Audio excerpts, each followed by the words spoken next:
agressive depuis le mois de février a eu un effet fort négatif et un effet boomerang.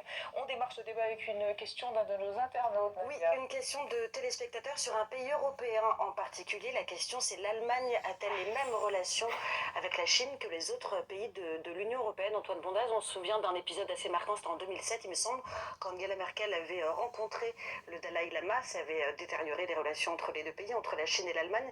Qu'est-ce qui reste aujourd'hui de cet épisode? Est-ce qu'il y a des séquelles encore dans les relations entre ces deux? Alors il n'y a pas de séquelles et les relations entre l'Allemagne et la Chine sont relativement bonnes puisque l'Allemagne est souvent en position de force vis-à-vis de la Chine, notamment sur le plan économique.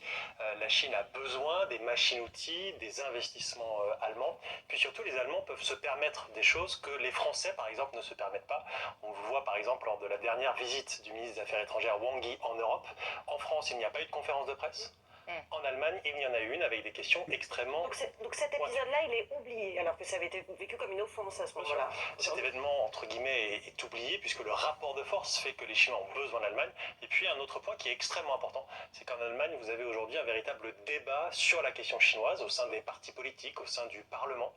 Et il y a un débat public dans lequel la société civile, et notamment les think tanks, les chercheurs, prennent tout à fait leur place. Et ça, c'est quelque chose d'extrêmement positif, encore une fois, qu'il y ait un débat sur la relation bilatérale. Alors les choses sont énoncées clairement, notamment à propos des droits de l'homme.